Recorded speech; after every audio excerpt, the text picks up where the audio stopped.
Iată, prima Toyota electrică. Mă rog, nu e chiar prima Toyota electrică, pentru că au existat două generații de RAV4 electric în America și în China Toyota vinde două CHR-uri electrice. Dar este prima Toyota electrică din Europa și este prima Toyota electrică construită pe noua platformă e-TNGA. Și eu am venit la Odor Hill Secuiesc, la Eurocar Trading, acolo unde Toyota Harghita și Toyota Mureș m-au chemat să văd unul din primele exemplare de BZ4X din România și să fiu primul care vi-l arată. Nu mai lungim, dacă vă place mașina, contentul și faptul că vă aduc premiere, dați un like, share, subscribe. Mașini cu Luci Popa începe!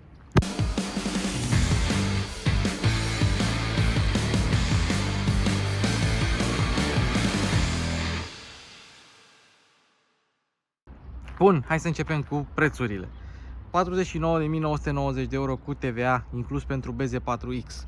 Rival pentru Mustang Mach-E, Kia EV6, Hyundai Ioniq 5 și toate SUV-uri ID4 și toate aceste SUV-uri electrice care sunt acum pe piață, inclusiv Tesla Model Y. Deci 49.990 mai scazi 10.400 prin Rabla, ajunge la 61.070 pentru versiunea cu două motoare, tracțiune integrală Luxury Plus, cred că se numește. Noi avem Luxury normal aici, adică 59.730 de euro, dintre care mai scazi 10.400 pentru Rabla. Versiuni cu un motor tracțiune față, două motoare tracțiune integrală și, într-adevăr, mașina este vândută ca un SUV spre off-roader, nu ca un SUV gen crossover cum sunt EV6 sau Ioniq 5, care nu au neapărat capabilități în off-road.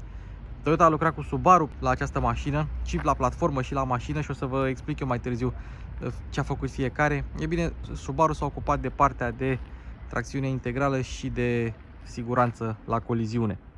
Garanție 6 ani 200.000 de km pentru mașină, pentru motor și baterie 8 ani 160.000 de km, dar se poate prelungi până la 10 ani.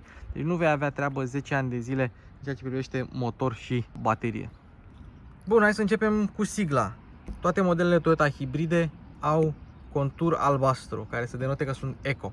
Ei bine, la BZ4X nu mai există așa ceva. Este o siglă de Toyota normală, pentru că acum Toyota nu se mai laudă că, uite, noi facem mașini hibride eco. Nu. Ei bine, acum electricul este norma, cum s-ar spune, sau asta este viitorul. Nu mai este conturul albastru. Conturul albastru găsim în schimb aici, la BZ, pentru că aici vrea Toyota să arate că BZ este gama eco, cum este ID la Volkswagen, așa este BZ la Toyota. Și avem așa: BZ Beyond Zero, pentru că asta e misiunea celor de la Toyota cu gama asta. 4, clasa din care face mașina parte. 1 mini, 2 mică, 3 compactă, 4 medie și X, că e fapt că vorbim de un SUV sau de un crossover. Deci un fel de ID4, dacă nu ar fi fost așa BZ4 sau ID4, fix asta este mașina. X-ul de la crossover, dacă erați curioși. B-ul mic, Z-ul mare, 4 normal și X-ul mare. Evident și aici avem emblema All-Wheel Drive. Interesant că pe lateral scrie Electric. La Subaru Solterra, care este fratele geamăn al acestei mașini, scrie EV, nu electric, pentru că electric și cu dunga asta albastră așa este emblema Toyota pentru modelele sale eco. În trecut hibride, acum full electrice. Scrie și pe partea cealaltă.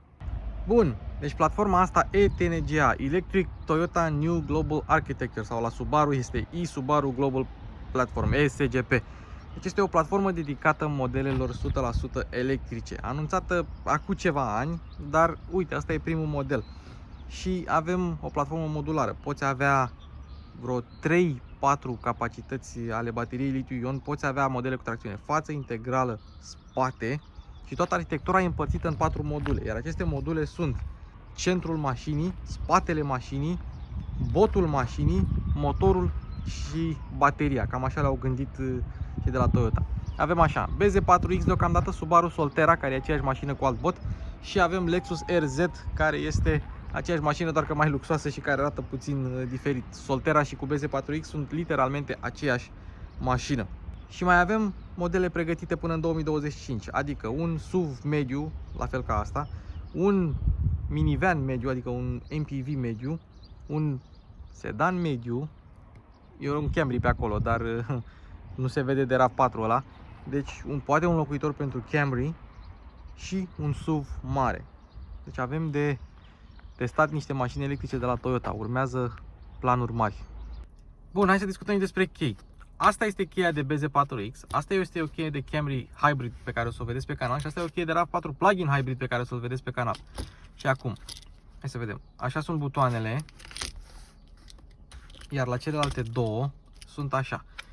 Sigla albastră, siglă normală. Până și pe cheie au renunțat la sigla albastră, deci Toyota Electric nu este un model eco, este norma, adică este normalul de acum încolo.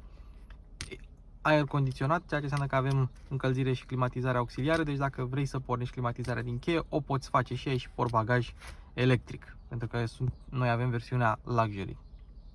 O să începem cu testul domnului Păun, adică motor, transmisie, baterie, date tehnice despre mașinile electrice, pentru că domnul Păun mi-a spus să le zic, curbă de încărcare și așa mai departe. Dar înainte de asta, vreau să arăt câteva lucruri interesante la capotă. Primul rând, avem antifonare, nimic neobișnuit, însă vedeți chestiile astea două aici sunt protecții de plastic pentru mâna ta când deschizi capota ca să nu te murdărești. Un detaliu foarte interesant. Altă chestie, deși capota se deschide cu băț și nu are amortizor, are două puncte de prindere. Unul pentru completare lichid de parbriz, unul pentru service și mentenanță adevărată, ca să ridici capota cât mai sus. Deci avem aici, sub capotă, câteva detalii foarte interesante, până și niște chedere groase aici atunci când se închide capota. Și dacă tot suntem aici la capotă, voiam să vă spun de e-axle, dar am stricat surpriza. Deci avem așa, invertorul principal, transmisia și motorul, toate sunt o singură unitate, se numesc e-axle și o să vorbim despre chestia asta puțin mai târziu. Sub capotă mai avem bateria de 12V a mașinii și asta, panoul de siguranță. Bun, și poți să-ți iei BZ4X cu un motor, 204 cai putere, tracțiune față, sau poți să-ți iei un BZ4X cu tracțiune integrală, care nu e cu mult mai puternic, doar 218 cai putere, pentru că nu mai avem un motor de 204 cai putere, nu aveam două de aceeași valoare. Nu, aveam două de 80 de kW, 102 cai putere de căciulă. Asta înseamnă 218 cai putere și avem două e-axle-uri din astea, unul pe față, unul pe spate, care include invertor, transmisie și motor, plus câte o planetară de dimensiuni egale pe fiecare parte. Asta este e-axle-ul și primești două e-axle-uri din astea mai puțin puternice, dar care dezvoltă mai multă putere decât dezvoltă BZ4X cu tracțiune față și este și mai rapid de la 0 la 100, pentru că, în ciuda faptului că e cu 100 de kg mai grea mașina, ai mai multă tracțiune, ai tracțiune pe ambele punți, cuplu instant și de aia accelerează mai repede decât versiunea cu tracțiune față. De dezvoltarea motorului, sau mă rog, a e-axle-ului și a bateriei s-a ocupat Toyota. De controlul electronic al tracțiunii integrale s-a ocupat evident Subaru, dar și de sistemele de siguranță, coliziune, precoliziune și așa mai departe, pentru că Subaru are printre cele mai bune sisteme electronice de acest fel și are printre cele mai bune rezultate la testele de siguranță, inclusiv Euro NCAP, dacă vreți să căutați Subaru la Euro NCAP. Și încă un detaliu interesant, BZ4X Subaru Solterra a început producția în Japonia în aprilie 2022. Noi suntem pe 19 iunie, mașina a venit deja de 3 săptămâni și e deja în România, adică disponibilitatea există, livrările se pot face. Interesant, având în vedere criza asta de semiconductori, uite că putem să comandăm mașini. Indiferent de versiune, primești aceeași baterie. Litiu-ion, 71,4 capacitate brută, 63,4 capacitate netă, care îi oferă o autonomie variabilă, undeva între 513 pentru versiunea cu tracțiune față și 476 pentru versiunea cu tracțiune integrală. Acum, evident, autonomia diferă, este făcută pe modul Eco, fără aer condiționat, în condiții de laborator. Autonomia reală va fi un pic mai mică, sunt curios ce consum voi reuși eu să scot cu mașina la micul nostru test așa prin Odorheiul Secuiesc. Capacitatea bateriei asta este. Și acum hai să vorbim de încărcare. Ba nu, repede, înainte de tot. Pe anumite piețe, de exemplu în America, vei primi, sau mă rog, vor exista versiuni și cu o baterie de 72,8 kWh, tot litiu-ion. Aceea va fi doar pentru piața americană, pentru versiunile 4x4. Nu știu de ce. Tot ce știu este că asta se încarcă rapid cu 150 de kW pe când cea mai mare, de 72,8 brut, adică 65,5 net, se va încărca la 100 de kW. Nu știu de ce americanii vor primi încărcarea ceva mai lentă. Și acum hai să vorbim despre încărcare, pentru că avem așa. Portul de încărcare pe stânga față, avem încărcare Type 2, 6,6 kW, 12 ore 45 de la 0 la 100, încărcare rapidă CCS, 150 de kW, nu am găsit curba de încărcare, domnul Păun, dar media este de 103 kW încărcare de la 10 la 80%, 32 de minute durează de la 10 la 80%. Deci cam asta este cu încărcarea mașinii. Apropo, am vorbit de garanție, dar ce nu am menționat este faptul că după 10 ani Toyota se așteaptă ca bateria să-și rețină 90% din capacitate, pe când Volkswagen declară la bateriile de ID3, ID4, ID5 și așa mai departe că după 7 ani de zile, nu, după 8 ani de zile se așteaptă ca ele să ajungă la 70% degradare. Deci observăm deja o evoluție în ceea ce privește această tehnologie de stocare. Ați văzut și SRS3-ul pe canal SUV-uri electric, tot de la Eurocar Trading, dealer autorizat pentru SUVcars.ro. Aceea avea baterie litiu-fier care are de 10 ori mai multe cicluri de încărcare decât are o baterie litiu-ion. Deci tehnologia ușor, ușor evoluează. Și acum hai să terminăm cu chestiile de performanță. 218 cai putere, 336 Nm. Fiecare motor electric are 109 cai putere și 169 Nm, dar culmea se pierd 2 Nm pe drum, nu se adună chiar aritmetic. 100 în 6,9 secunde, 160 km la oră viteză maximă. Cam astea sunt cifrele de performanță. Autonomia v-am spus-o, vedem ce consum scoatem și noi în viața de zi cu zi. Iar acum hai să începem cu detaliile interesante despre mașina asta, pentru că sunt multe. Hai că uitați un detaliu interesant. Deci bateria pe care noi o primim în Europa e făcută de Panasonic, cea cu încărcare rapidă la 150 de kW. Cea de 72,8 capacitate brută pe care o primesc americanii, 65,5 netă, ei bine, aia e făcută de chinezii de la CATL și are încărcare ceva mai lentă. Deci noi primim bateriile Panasonic. Electricele construite pe platforme dedicate de obicei au ampatament lung. BZ4X nu este o excepție, dar nu are ampatament de 3 metri cum are Ioniq 5 sau 2,9 m cum are Kia EV6, nu. 2,8 m și ceva, aproape și jumătate. Oricum este un ampatament mare. Gândiți-vă că mașina este similar de lungă cu un RAV4, dar are ampatament de Highlander, ceea ce înseamnă că și spațiul interior ar trebui să fie pe măsură. Bun, și acum hai să începem cu exteriorul. Avem așa, capotă parțial neagră pentru dinamicitate, zic eu. Avem așa, emblema Toyota fără contur albastru. De la Luxury în sus avem grila asta cromată, dacă nu e cromată nu e Luxury și nu e Luxury Plus. Avem elemente de plastic negru care să denote că avem de-a face cu un SUV sau cu un off-roader. Garda la sol 210 mm e mare pentru clasa asta, nu o să găsești SUV electric din clasa asta cu gardă la sol atât de mare. Avem guri cu rol aerodinamic. Toată mașina are câteva elemente interesante aerodinamice pe care o să le și arătăm. Și farurile au ploape, care cred eu că au tot rol aerodinamic. Și estetic, dar și aerodinamic, zic eu. Acum, ei puteau să facă farul ceva mai mare și să nu mai pună ploapa, să-l facă la fel de aerodinamic, dar au ales această soluție. Bun, farurile. Avem farurile LED adaptive aici, de la echiparea a doua, care e exclusiv în sus, cu spălător de faruri. Nu are spălător de faruri, nu sunt adaptivele, sunt LED-urile normale cu care vine versiunea Dynamic. Semnalizări, evident, cu LED, lumini de zi, tot cu LED în locul semnalizărilor. Și pentru că această mașină se va vinde foarte mult și în Statele Unite ale Americii, avem reflectorul acesta portocaliu specific modelelor de America. El nu este ilegal în România, în Europa, așa că Toyota nu s-a mai complicat să îl scoată. Și toate BZ4X-urile au chestia asta. Sunt curios dacă la Subaru Solterra scrie aici Toyota sau scrie Subaru, pentru că asta e o piesă ce trebuie înlocuită, mașinile fiind identice. Bun, hai să vorbim despre luminile din spate. Evident, bandă LED, stopuri LED, semnalizări LED, totul este LED. Vorbim acum doar despre lumini, despre restul detaliilor exterioare imediat după. Marșarierul este în dreapta și stopul de ceață este în stânga. Ideea este că în față nu avem stopuri de ceață, ceața este deja integrată în faza scurtă a mașinii.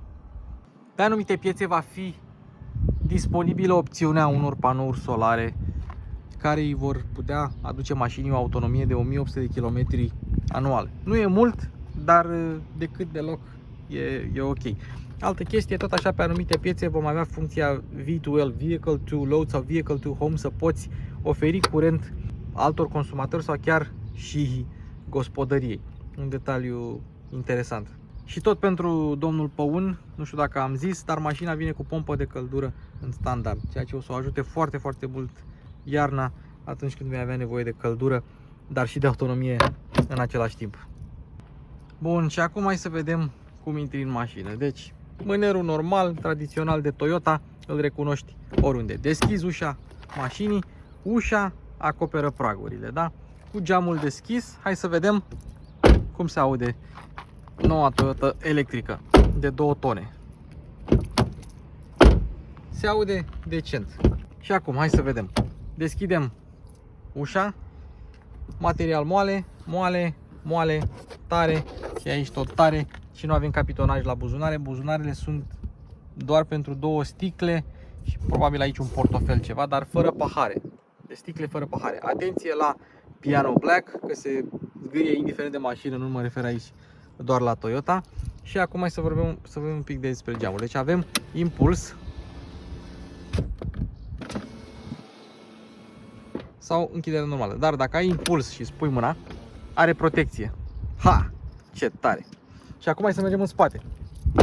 În spate observăm cum toate elementele astea de plastic fac mașina să pară ceva mai aventurieră, așa. Nu știu dacă sunt neapărat un fan, dar pe roșu chiar arată bine mașina. Altă chestie. Deschidem aici, stai, să vedem testul de sunet în spate, cum se aude în spate.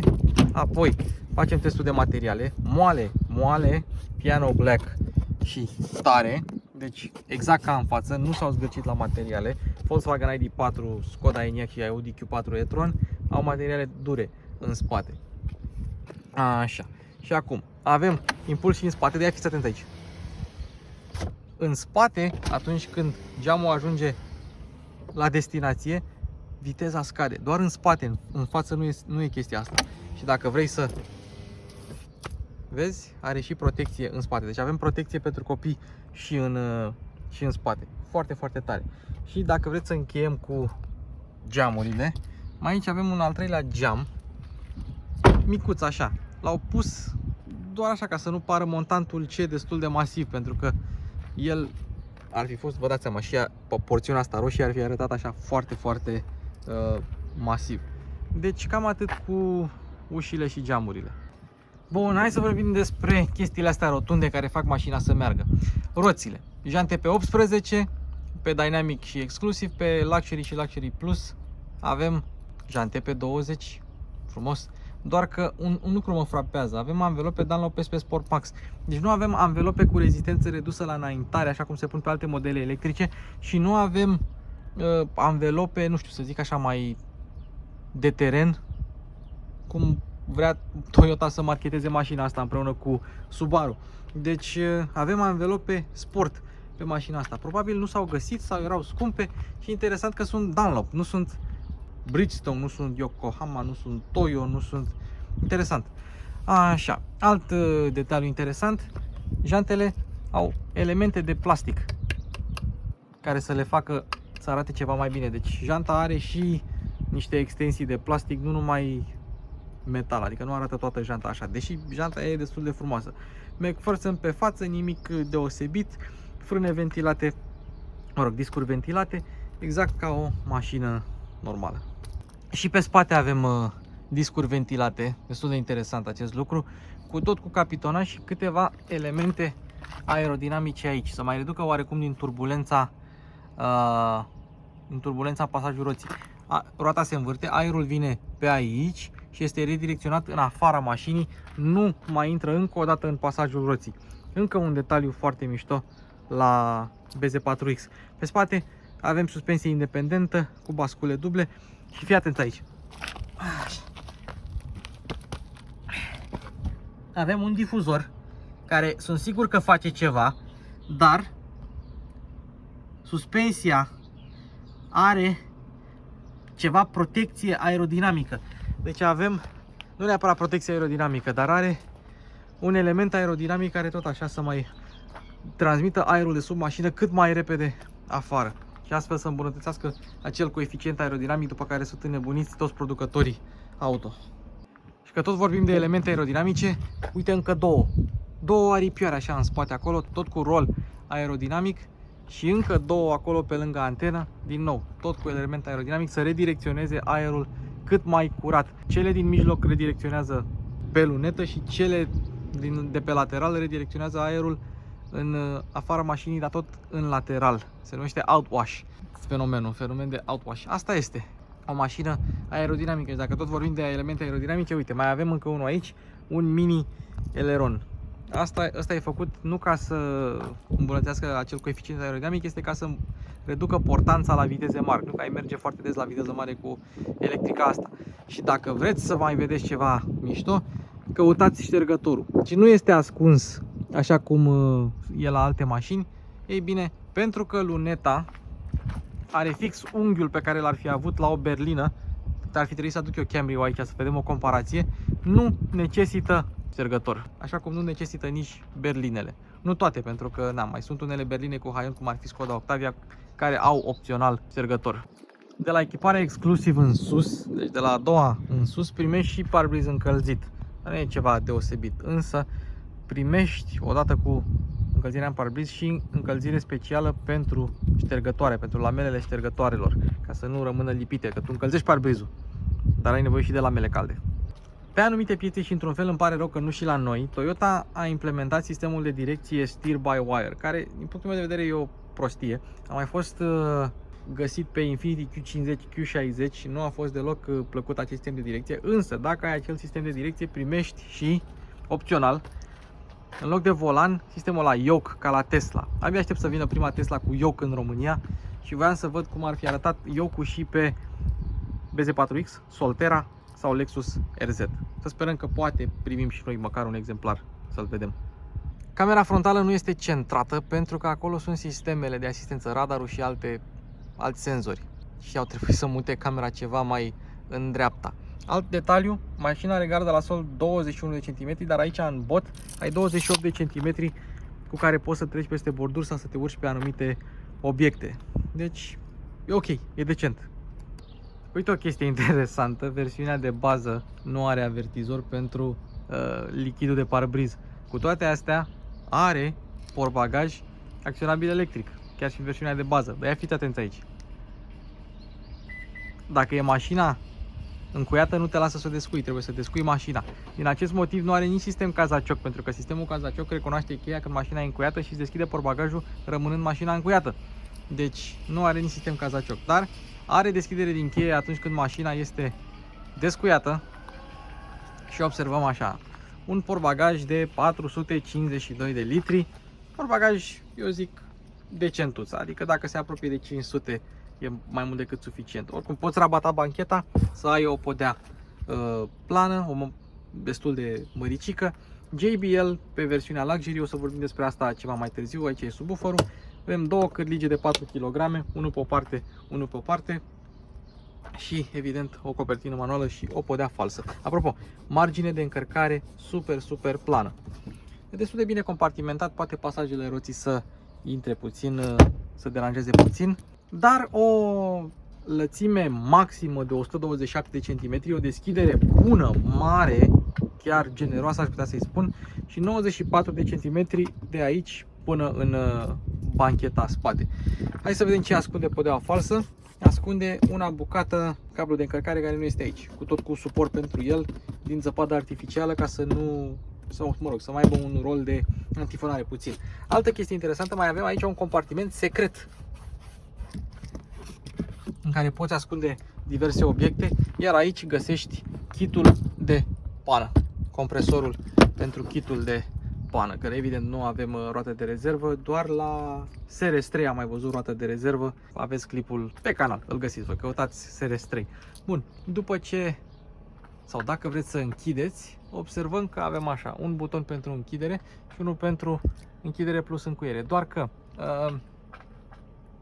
Eu nu ajung la el. Bine, ajung, dar trebuie să mă întind puțin. Așa n-aș ajunge, trebuie să mă apropii de el. Nu. Că vreau să... Ba nu, hai să-l arătăm. Vreau să văd dacă are protecție. Are protecție. Și acum putem să-l închidem de tot. Și dacă vrei să rabatezi bancheta, pur și simplu ai acest mâner. Însă, o ai deja rabatată. Scaunul se ridică foarte ușor, nu e deloc greu, însă mare atenție la centura de siguranță. Dar asta este una dintre puținele mașini unde am văzut ca scaunul să stea în poziția în care îl pui, înainte să închizi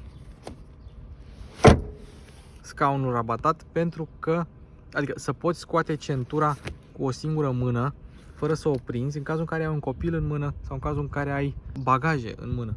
Un detaliu destul de drăguț. Bun, a venit momentul să vorbim despre scaune. Toyota face unele dintre cele mai bune scaune de mașini la ora actuală.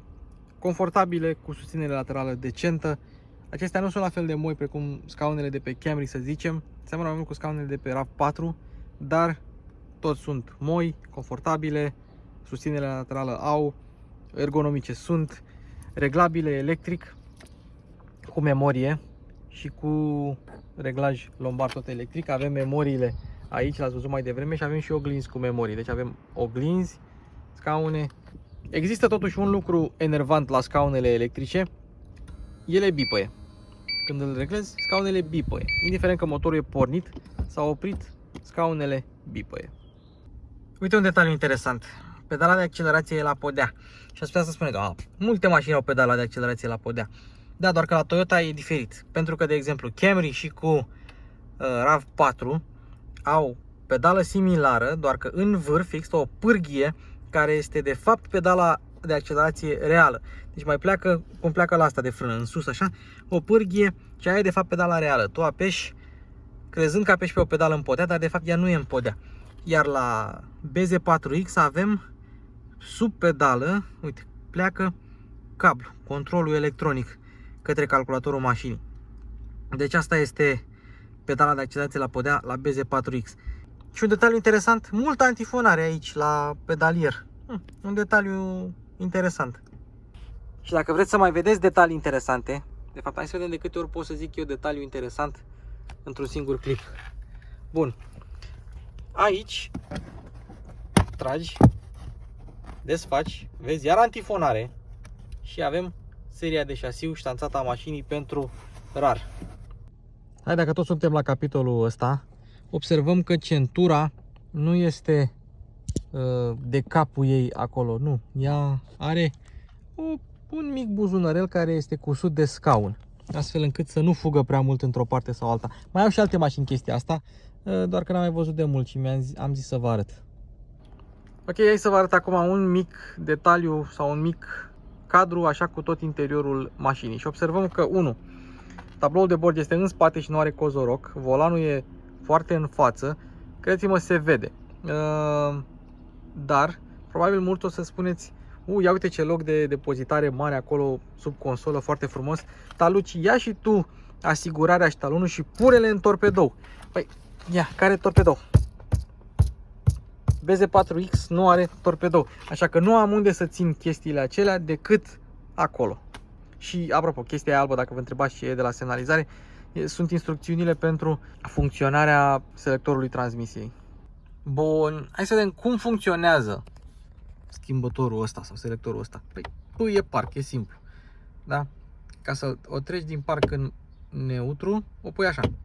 Deci push N în jos. Ca să o treci în reverse, stânga, și ca să o treci în drive, push în jos și drive. Simplu ca bună ziua. Și acum hai să vorbim un pic despre celelalte butoane. Deci avem frână de parcare auto hold, brake boost, asta este o frânare regenerativă ceva mai puternică, care nu poate fi activată atunci când bateria este foarte încărcată, așa cum regenerarea pe alte modele electrice nu este la fel de puternică atunci când bateria este încărcată.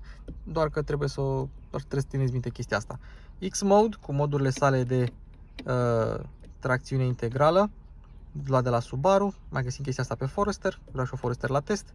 Eco Mode, n-avem mod sport, camere 360, sistem de parcare automată și ESP off. O să vă arăt și camere, o să vă arăt tot, că avem multe de văzut astăzi. Revenim la compartimentul de sub consolă, pentru că avem așa: capitonaj care îl poți scoate să-l cureți, priză de 12, două USB-C-uri pentru încărcare, atenție, încărcare, nu conectivitate la Apple CarPlay și Android Auto, și aici un suport pentru telefon atunci când el stă la încărcare. Deci de ce nu am văzut la mai multe modele așa ceva? Soluția asta este cât se poate de genială decât posibil. Dar dacă vrei alt tip de încărcare, avem încărcare wireless, am impresia că de la exclusiv în sus. Și dacă vrei să-ți conectezi telefonul Apple CarPlay și Android Auto cu fir, că poți și wireless, ei bine, uite aici, frumos, USB-A. Deci avem încărcare cu C, conectivitate cu A. La cine am mai văzut asta? Parcă la PSA. Și să zicem că primești o notificare sau vrei să vezi dacă telefonul tău este la încărcat la wireless charger. Ei bine, poți să faci asta pentru că poți să vezi prin aceste mici găuri din panoul wireless charging-ului. Alt detaliu inteligent și mișto. Am văzut că are torpedo, hai să vedem dacă are cotieră. Două suporturi de pahare, cotieră glisabilă cu bază cauciucată pe care poți să o cureți și mai avem acolo alt mic spațiu. Dacă vrem să deschidem cotiera, observăm că avem o cotieră destul de încăpătoare, capitonată și din nou poți scoate chestia asta și să o cureți. Dar mai e un detaliu interesant. Dacă ai nevoie de mai mult spațiu, fără capitonaj, scoți chestia aia, scoți căpăcelul și ai un spațiu mai mare de depozitare. Însă, încă un detaliu interesant, fiți atenți aici. Chestia asta este de fapt un compartiment secret. Dacă vrei ca cineva să nu-ți caute în torpedou sau să ascunzi ceva în cotieră, uite, ai soluția asta. Poți pune chei, bani, portofele, nu știu ce, și nu o să le găsească nimeni, nu o să știe multă lume că de fapt chestia asta se scoate. Bun, cam așa se vede de la volan. Deci, bordul fără cozoroc, volanul sub și dacă vrei să-l reglezi, mai jos de atât nu se reglează, dar se reglează mai sus. Trebuie să fie înalt ca să poți să vezi peste el dacă vrei ridicat. Așa, eu n-am nicio problemă cu el să stea așa. Și aici mai ai câteva notificări. De exemplu, dacă trebuie să frânezi și apare ceva în față și mai departe, avertizările. Așa, volanul, diametru foarte mic, asta îmi place, mie îmi plac volanele cu diametru mic, decupaj frumos, multe butoane, computer de bord, o să intrăm în el și un pic mai târziu, tempomat, volum, next song, și nu ai buton de mut de pe volan.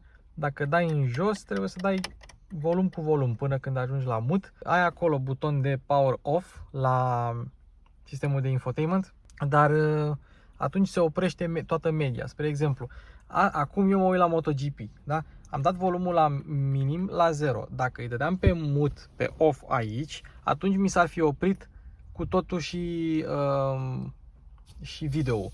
Deci asta trebuie să țineți minte. Ca la multe modele Toyota, resetezi tripul și de aici luminozitatea. Nimic complicat, nimic neobișnuit. Și acum hai să vorbim despre sistemul de climatizare. Îmi place că toate butoanele sunt la vedere, nu ai niciun buton în sistemul de infotainment. Apreciez chestia asta. Spre exemplu, la Volkswagen trebuie să intri în meniu, whatever. Dacă se strică ecranul, și la Volkswagen s-a întâmplat, la noile ID3, ID4 să nu meargă ecranul, ce mai faci cu climatizarea? Așa că uite, aici toate butoanele. Și un detaliu interesant, adică nu e nimic neobișnuit, temperatură și unde intră, unde se duce aerul, toate cele. Bun, dar ce e mișto la sistemul ăsta de climatizare este că ai așa: volan încălzit cu treaptă de auto, scaune încălzite cu treaptă de auto și scaune ventilate cu treaptă de auto. Deci ai auto la volan, scaune încălzite și scaune ventilate în funcție de temperatura de afară. Foarte tare. Am făcut o greșeală. Chestia asta este monitorul șoferului, cel care monitorizează starea și atenția șoferului. Și fiți atenți aici. Deci eu stau în mașină frumos, mă duc în față să filmez și o să încep să vă arăt tabloul de bord, care arată așa. Și la un moment dat o să apară un mesaj și o să vă spun exact de ce apare acel mesaj. Bun, deci așa e în mod normal. Dacă dai pe back apare no message, dacă dai pe jos îți apare aici consumul. Evident, mașina e nouă, are 8 km la bord, încă nu s-a mers cu ea, eu o să fiu primul care merge cu ea și o să restă consumul atunci. Tempomat adaptiv, muzică, drive info.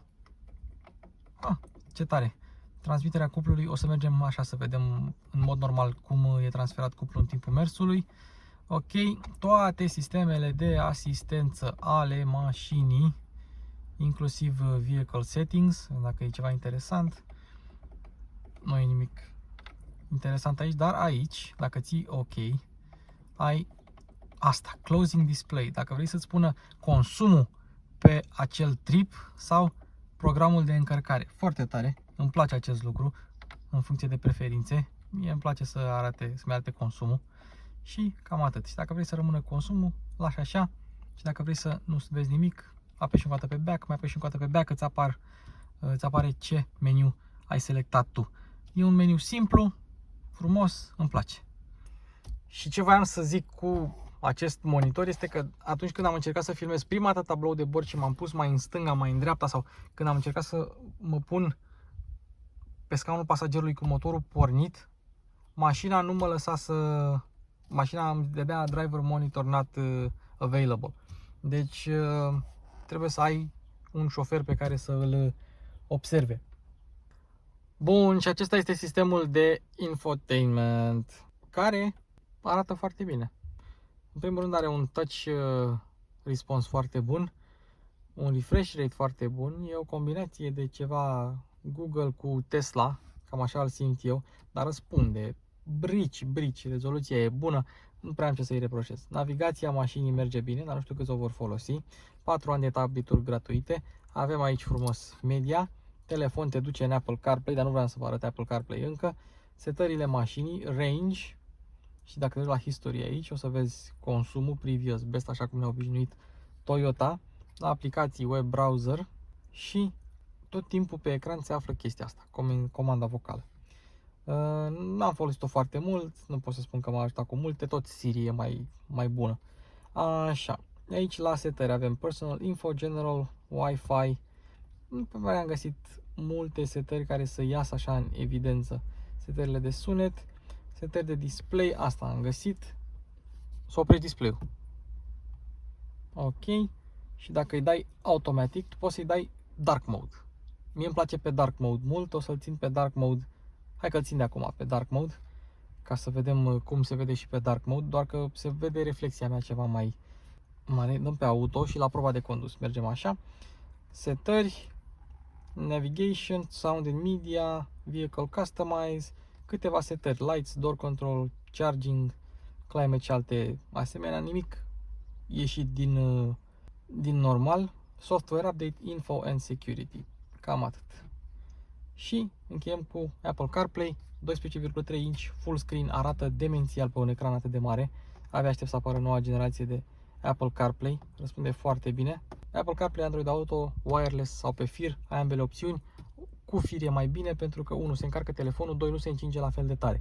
Deci dacă l-ai pe wireless, telefonul se încinge mai tare decât pe fir și nici nu se încarcă. Și dacă tu îl pui și pe wireless Apple CarPlay și la wireless charging, în 2 luni ai omorât bateria, pentru că bagi atâta căldură în săraca baterie încât o să-ți explodeze telefonul. Sau o să se încălzească atât de tare încât nu o să-ți mai meargă. Deci, cel mai simplu și cel mai ușor, pe fir, nici nu se încălzește prea tare și se și încarcă pe deasupra. Și acum hai să vorbim despre sistemul audio, care diferă în funcție de echipare. Echiparea de bază, ecran de 8 inch, Apple CarPlay, Android Auto, evident, 6 boxe.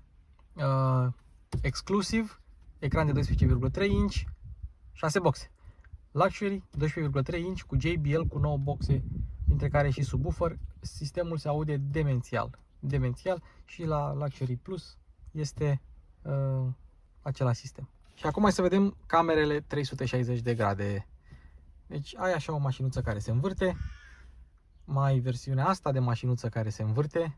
Cel mai simplu cred că trebuie pus în marșarier și mașina bipăie când este în marșarier pentru că nu ai ce să îi faci.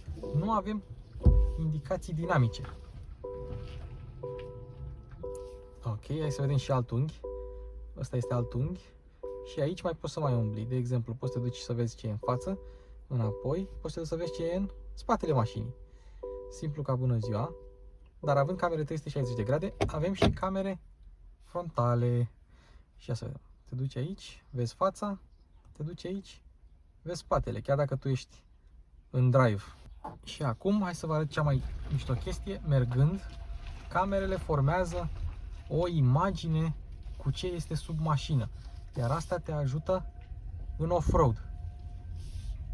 Ce tare! Și uite, când virezi, virează și roțile și se schimbă unghiul camerei. Foarte interesant. Și în spate este la fel. Dacă te duci, te dai cu spatele, ai deja imaginea făcută. Dacă pornești fără imagine deja făcută, se face pe parcurs. Dar tu vei avea imaginea deja făcută. Foarte tare. Bun, hai să vă mai arăt un lucru. Vrei să parchezi mașina? Toate sistemele mașinii, toate sunetele mașinii sunt foarte plăcute, așa să zici că-s de la circ. Tâng, tâng, tâng, tâng, tâng. Și acum cu spatele. Nu sunt deranjante, nu mai sunt pip, sunt ting, ting, bling, bling, blong. Și când îți dai centura jos, dar nu merge acum, că... s-a oprit. Ciudat. Nu e, tot în...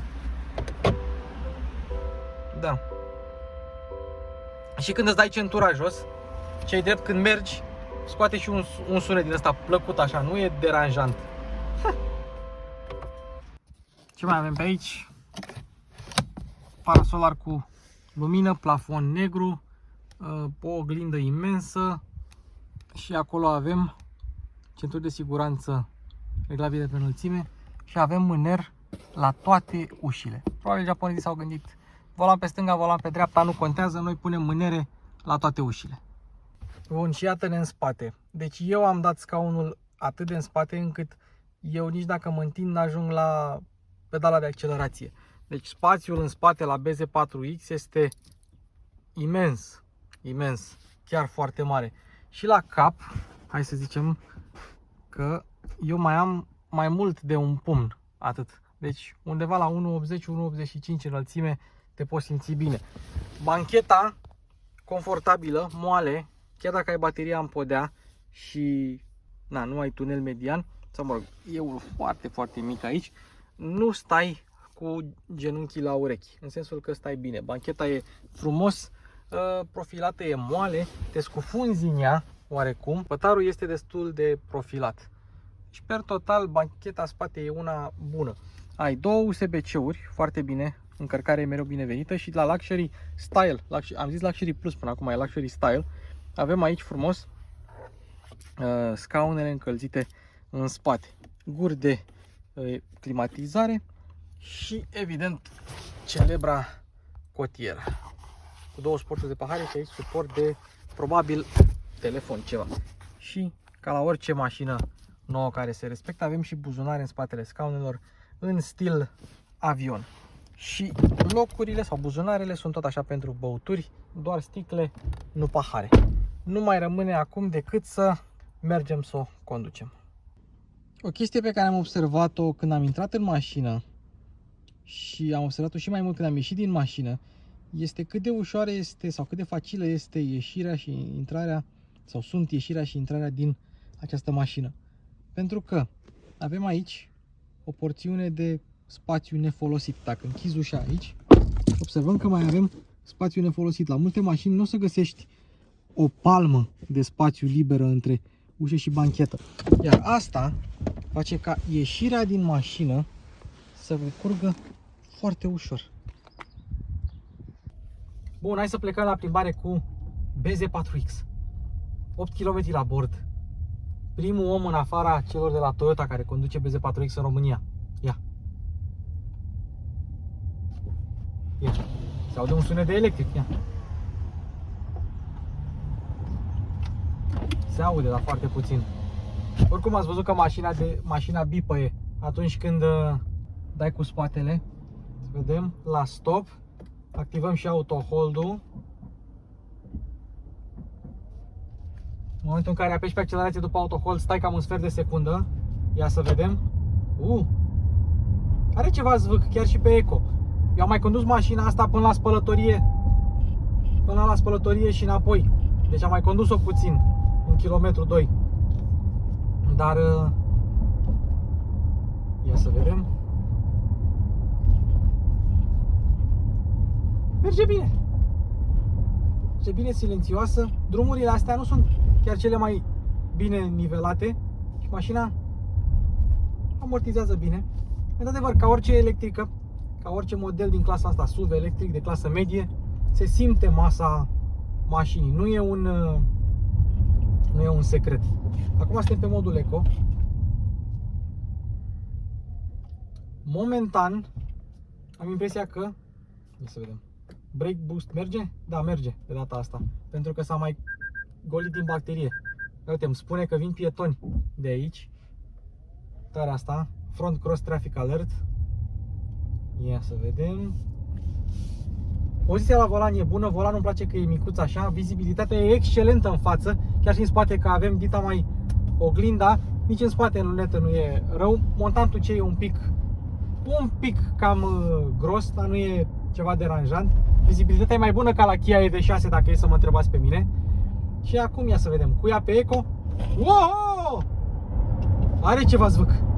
Da. Într-adevăr, pe Eco are un pic de lag. Ia să o scoatem de pe Eco. Unde e butonul de Eco? Scoatem de pe Eco. Un mini lag acolo. Suntem pe modul normal. Wow! Da, nu.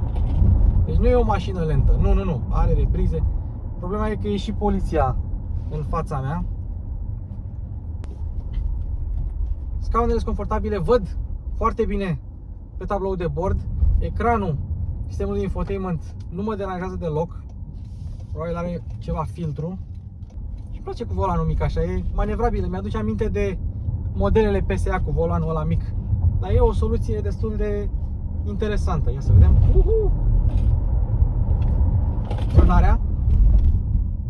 Frânarea se simte ceva mai naturală decât la alte mașini electrice. Ia să vedem. Uita mai speed bump-ul. Amortizează bine. Și acum suntem tot pe Eco. Nu, suntem pe modul normal. Doamne, cum pleacă! Și accelerația e un pic progresivă, parcă ar intra o turbină. Accelerează ușor întâi și după aceea intră electro-turbina, între ghilimele evident, și se duce. Interesant. Hai să vedem. Ui! Și regenerarea, într-adevăr, deci regenerarea pe modul brake boost ăsta e ok, nu ai one pedal mode, dar ai o regenerare destul de sănătoasă așa. Dar nu știu unde să o iau, pe aici. Așa, drum cu prioritate. E foarte bună pe denivelări. Foarte bun, ia să vedem. Sens giratoriu. Foarte ușor, că ai volanul mic.